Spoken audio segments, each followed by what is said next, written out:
म्हणून जात नाही. मला सांग, बोला. दुर्योधनाशी मैत्री करूचं काय मिळविलंस रे? जे तुम्ही तिला नाही, तुमच्या जवळची निर्वसना केली गेली. त्या निर्वसनेला उत्तर देण्यासाठी दुर्योधनाकडे मला मिळाले मित्र प्रेम.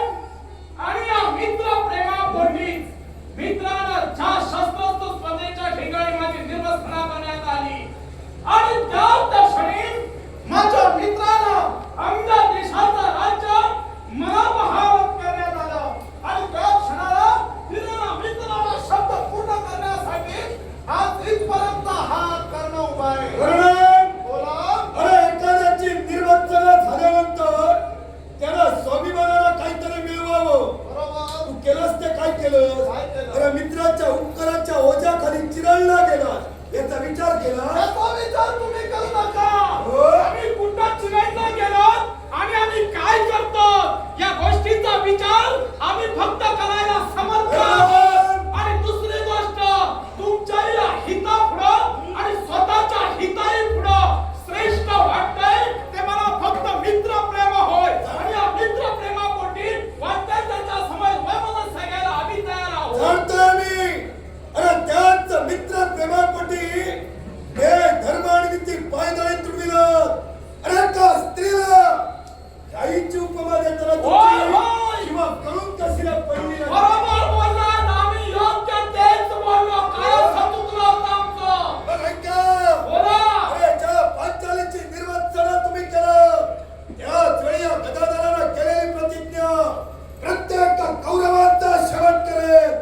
आज पाहायचंय याच कौरवांचा मित्र कोणत्या तऱ्हेनं त्यांचा सहाय्यकारी ठरतो. अरे त्याच क्षणाला बोललेला शब्द माझ्या मुखावर. अरे मित्राला पूर्ण करण्यासाठी आज हे युद्ध घडण्यास कारणीभूत ठरले ते तुमची पत्नी होय. त्याच क्षणी जर का वसंती स्पर्धेच्या ठिकाणी जर का माझ्या जवळ जर का निर्वसना सरण तुम्ही केला नसतात आणि सर्व मंडपाच्या ठिकाणी सुतपुत्राला मी वरणार नाही, मी जर का सारांबरोबर माझी जर का निंदा केली नसती तर असा प्रसंग त्या क्षणी घडलाच नसता. बोला. ज्याचा जन्म ज्या कुलात झाला त्या कुलाबद्दल स्वाभिमान हवं. बरोबर. अरे एक सुद्धा पुत्र होतास तू. मग सुद्धा पुत्र म्हटलं याला वाईट वाटण्यासारखं काय होतं? ज्ञात होताना तुम्हाला मी सुतपुत्र आहे. मग साऱ्यांसमोर हिणवण्यासाठी इंद्रजींना का बोलावं त्यानं? मग जर का पांचालीनं तुला हिणवलं तुझ्या तरी मी पराक्रम होते. तेच पराक्रम दाखवण्यासाठी अरे तुम्हा साऱ्यांना अस्तावण्यासाठी हा कर्ण इथं उभा आहे. बोला.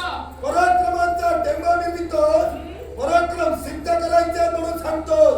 अरे 10 दिवस या रणभूमीवर पाऊलही ठेवलं नाही आणि मला सांग आज या 5 दिवसात असं काय नाही दिवे लावले? दिवे लावले ते 5 दिवसात साध्य झाला नाही, 14 दिवसात ते घडलं नाही. ते आज घडविण्यासाठी सुरुवात तुमच्यापासून होणार आहे. हे तरुणा, अरे याच्यापूर्वी कदाचित तू काय केलं ते नेताही नसेल. अरे कूटनीतीचा वापर केला. चक्रव्यूहाच्या मध्यभागी मन्यूचा शेवट